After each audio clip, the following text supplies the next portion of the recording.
귀한 월요일 아침 묵상 시작하겠습니다. 먼저 기도드리겠습니다.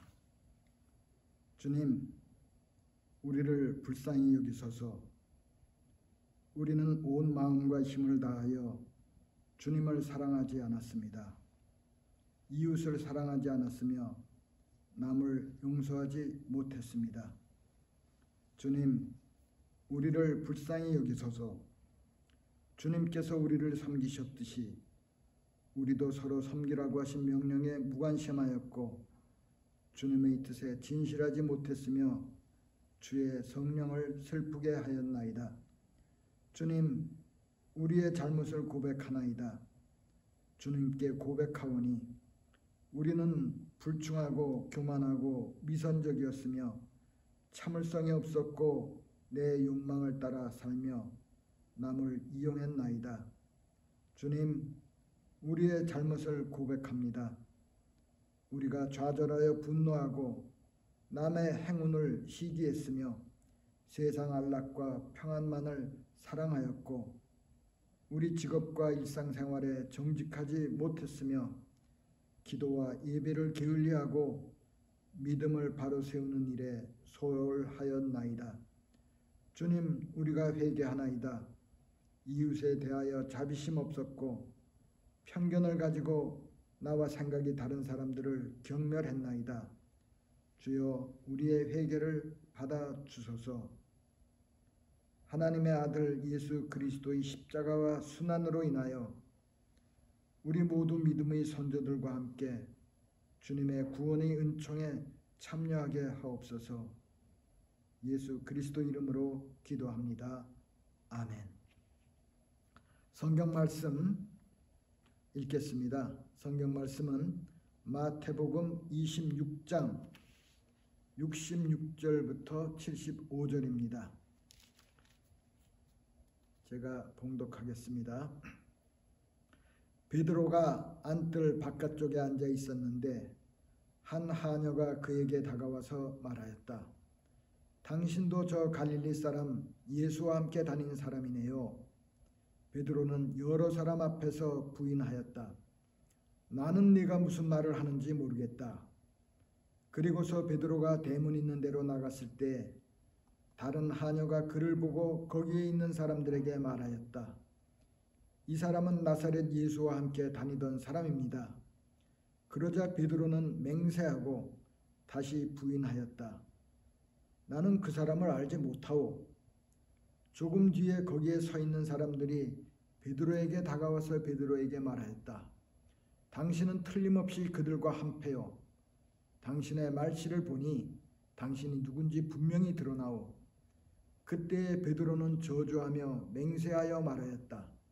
나는 그 사람을 알지 못하오. 그러자 곧 달기 울었다.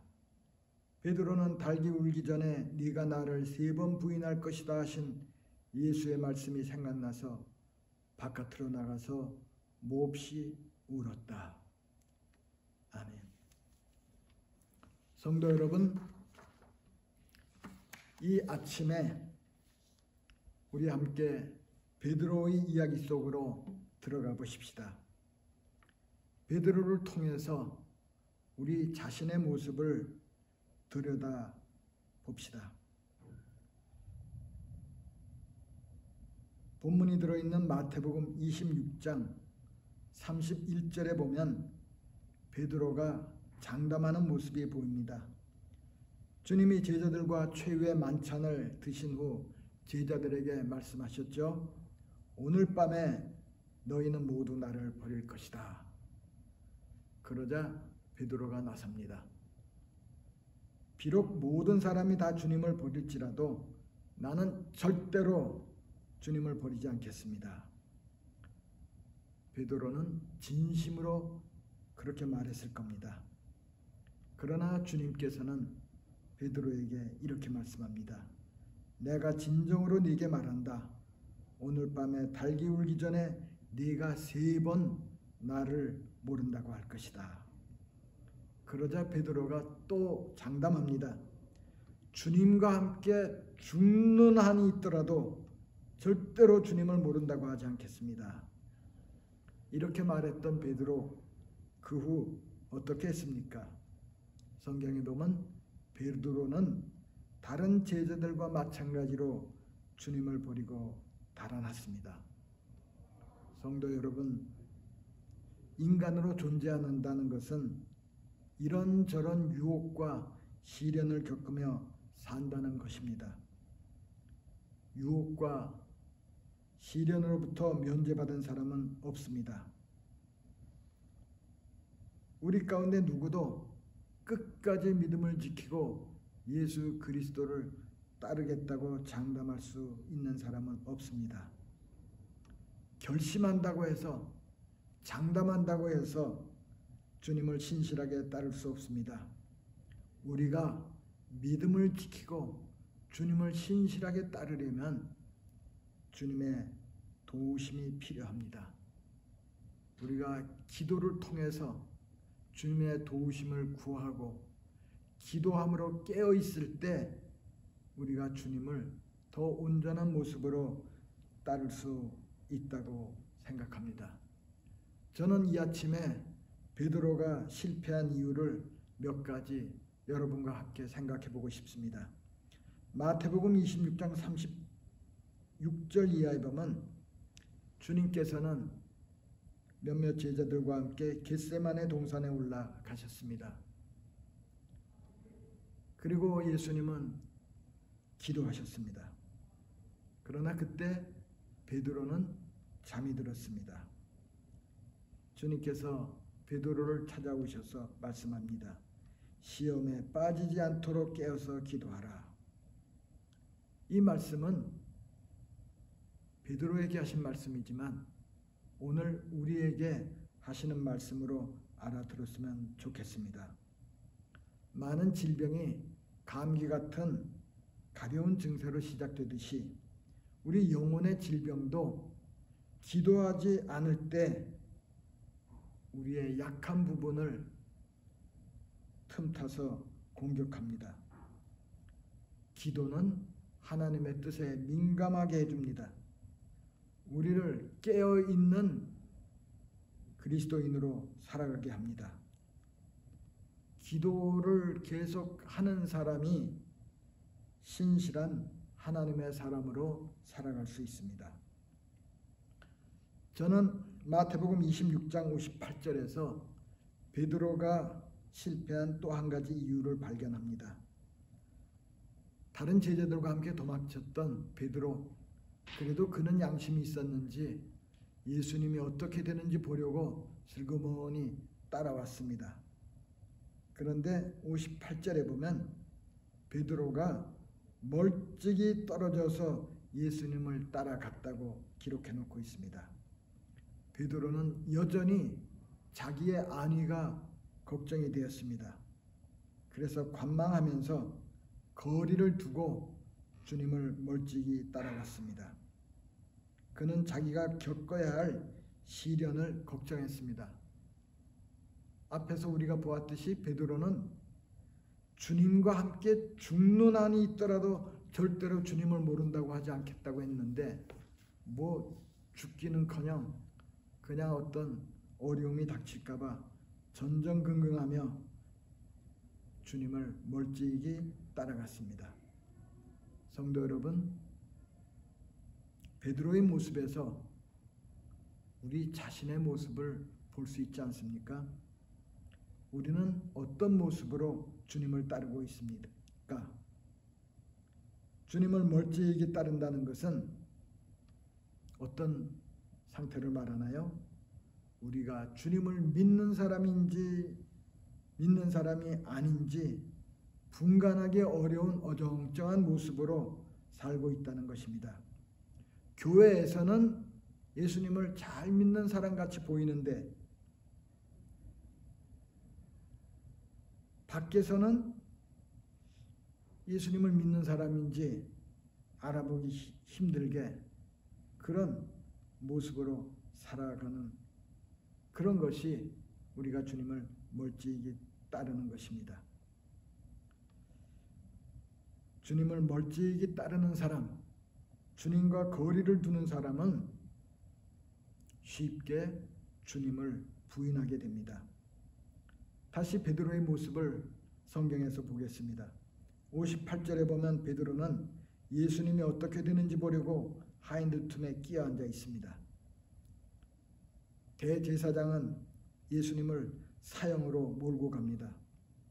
사람들이 주님의 얼굴에 침을 뱉고 주먹으로 치고 손바닥으로 때리며 희롱합니다. 그런 상황 속에서 한 하녀가 베드로에게 다가와 말합니다. 당신도 저 갈릴리 사람 예수와 함께 다닌 사람이네요. 베드로는 그 질문에 대답을 회피합니다. 네가 무슨 말 하는지 모르겠다. 이번엔 또 다른 하녀가 좀 더 공개적으로 말합니다. 이 사람은 나사렛 예수와 함께 다니던 사람입니다. 예수와 한패거리란 뜻이죠. 그 하녀의 증언에 베드로가 맹세하면서 부인합니다. 나는 그 사람을 알지 못하오. 이제 세 번째, 이번엔 여러 사람이 다가와서 확인을 합니다. 당신의 말씨를 보니 당신이 누군지 분명히 드러나오. 그 말을 들은 베드로가 두려움에 사로잡혀 저주하며 맹세합니다. 나는 그 사람을 알지 못하오. 그러자 곧 달기 울었습니다. 바로 그 장면에 우리 자신을 한번 세워놓고 보십시다. 무엇이 보입니까? 예수님은 권력자들에게 둘러싸여 재판을 받고 있습니다. 예수님은 지금 생명이 위협받는 무서운 자리에 있습니다. 그 반면에 베드로는 하녀, 일꾼들, 구경꾼들 사이에 섞여 있습니다. 베드로의 처지는 예수님처럼 생명을 위협받는 처지는 아닙니다. 다만 예수를 따르는 무리라는 점에서 어떤 위험이 닥칠지는 모르겠지만 예수님이 서 있는 자리와 처지, 베드로가 앉아 있는 자리와 처지는 전혀 다릅니다. 지금 우리의 처지는 예수님이 아니라 베드로의 처지와 비슷합니다. 우리는 북한 동포나 또 옛날 박해를 받던 시대의 그리스도인이 아닙니다. 대한민국에서 예수님을 믿는다는 이유로 박해를 받고 생명의 위협을 느낄 일은 전혀 없습니다. 그러나 우리는 베드로처럼 다른 사람 사이에 섞여서 혹시 인기 없는 사람, 좀 체면 구기는 사람이 될지 모른다 하는 그런 생각은 가질 수가 있습니다. 예를 들면 이런 거죠. 친구들과 식사하는데 한 친구가 갑자기 말합니다. 여기 우리 가운데 예수쟁이 없지? 그러면서 대뜸 기독교를 비난하고 예수 믿는 사람을 조롱합니다. 혹시 그런 말을 들을 때 듣고 침묵하고 있다면 우리는 그 순간 하인들 사이에 앉아있는 베드로가 되는 것입니다. 주님을 멀찍이 따라갔던 베드로는 시험에 굴복하였습니다. 베드로는 저주를 받아도 좋다고 맹세하면서 나는 그 사람 예수를 알지 못한다고 했습니다. 베드로 생각해 보십시오. 베드로는 잠시 예수님을 만났던 사람이 아닙니다. 3년 동안 예수님을 따라다닌 사람이고 예수님과 함께 숙식을 같이 하고 예수님과 최후의 만찬까지 나눈 사람입니다. 그런데 그가 나는 예수를 알지 못한다고 말했습니다. 어떤 책을 보니까요. 베드로가 예수님을 알지 못한다고 한 말은 사실입니다. 예수님은 베드로를 잘 알았지만 베드로는 예수님을 그렇게 따라다니면서도 정작 예수님이 누군지 제대로 알지 못했습니다. 비록 베드로가 한때 예수님은 하나님의 아들 그리스도라고 고백함으로써 칭찬을 받았지만 그는 어쩌면 자기가 한 말이 무슨 뜻인지도 모르고 있었던 것 같습니다. 그래서 베드로는 위험에 처하게 되자 예수님을 버리고 도망갔습니다. 성도 여러분, 이 아침에 한번 스스로 질문해 보십시오. 나는 예수님을 제대로 알고 있는가? 베드로처럼 우리는 주님에 대한 훌륭한 신앙을 고백하고 세례를 받았습니다. 성경 말씀을 배우고 설교를 통해 주님이 하시는 말씀을 수시로 들었습니다. 베드로처럼 주님의 성찬에 참여했습니다. 때로는 믿음이 치솟아서 큰 소리를 치며 주님을 위해 살겠다고 다짐도 했습니다. 그렇지만 베드로처럼 우리는 여전히 주님이 누구인지, 주님의 사랑을 깊이 깨닫지 못하고 있는 것 같습니다. 그래서 우리는 베드로처럼 예수 믿는다는 것을 드러내지 못하고 있을 때가 있는 것 같습니다.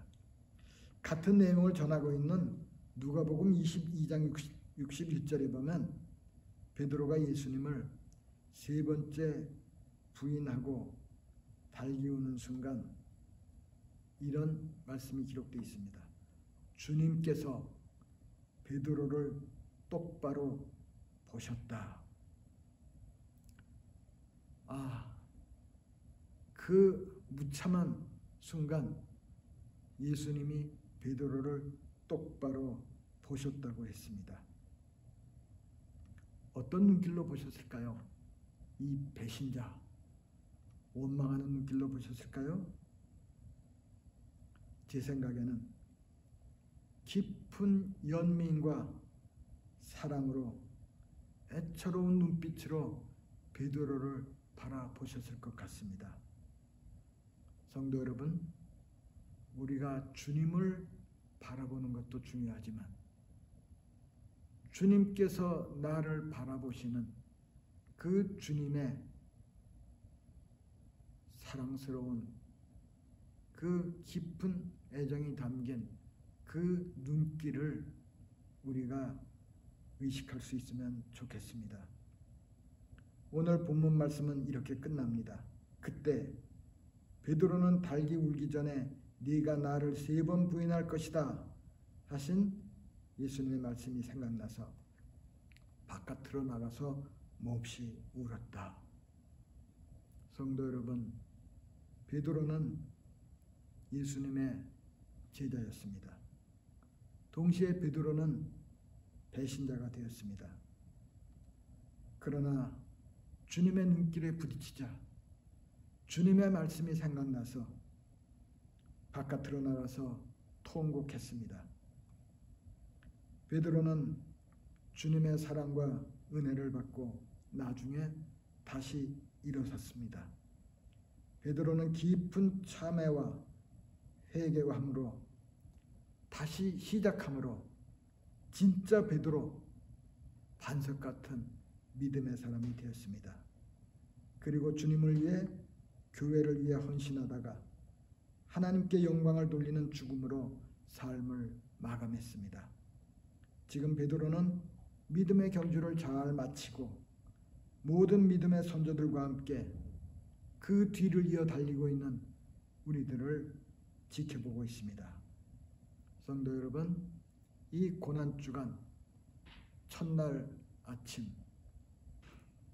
베드로를 생각하면서 우리는 과연 어떤 모습으로 주님을 따르고 있는지 돌아보는 시간, 그런 마음으로 살아가는 한 주간이 되기를 바랍니다.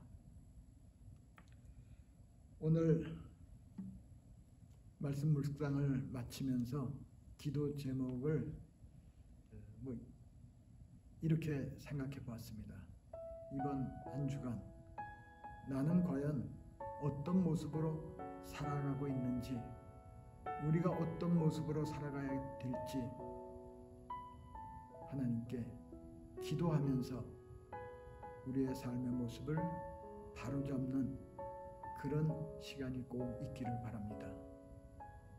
우리 교회 모든 성도들이